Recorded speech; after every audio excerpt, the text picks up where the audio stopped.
distance. Transition is a bold vision, but I know it can be achieved.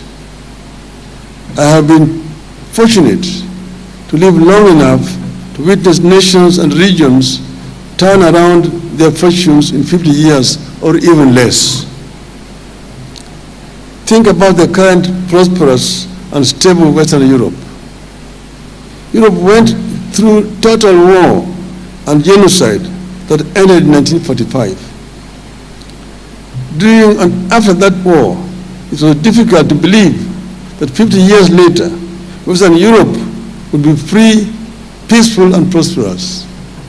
And I happened to have been Germany, which was the aggressor, and which was completely devastated.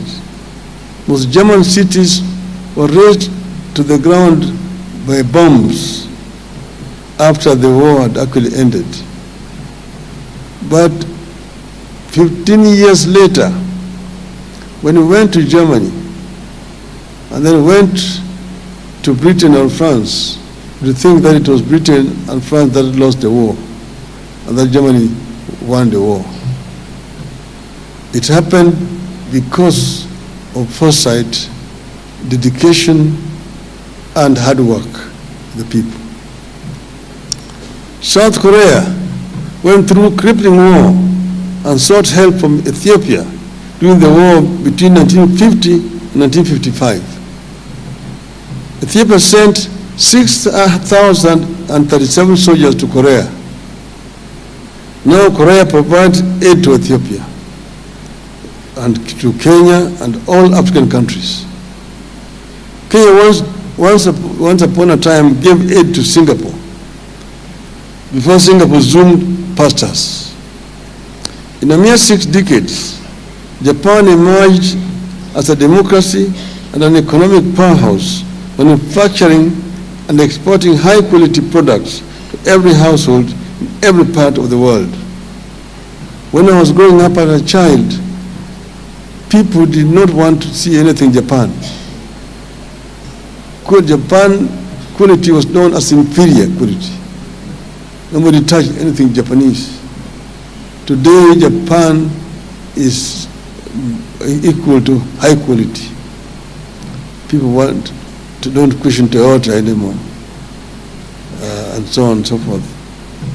Within vision, a lot can happen in the next 50 years, and I pray that Kenya can rise to the occasion. At this moment, it is proper to recognize and say thank you to the nations and the development partners that have stood with us in our journey as a nation over the last 60 years. And here we talk about the US, the UK, the EU, China, Japan, Korea, among others. We thank you. We have our neighbors to thank for this 60 years journey as a nation.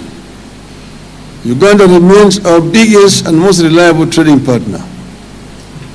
We thank them for the loyalty.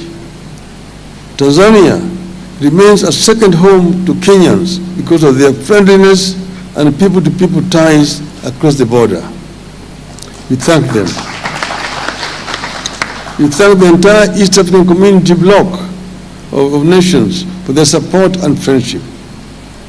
It is my firm belief that if we made good use of the help and goodwill that the nations like the US, UK, EU, China, and others are extending to us, Kenya can emerge from the poverty and take its place among the economic powers. If we cemented and respected the ties we have with our neighbors, Kenya can cement its place as an economic powerhouse and guarantor of democracy in the region. But something stands between us and the future, which we desire. Corruption is killing our future. Tribalism is stealing our potential. Under the current regime, these two vices are officially sanctioned. The country is divided between people with shares and those with no shares. Shame on them.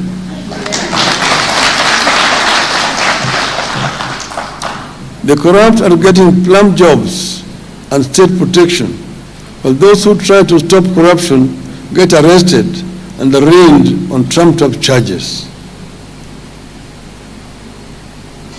In the case of Kcpe, indications are that NEC as an institution will be sacrificed to protect the cartels. I therefore wish to call on our development partners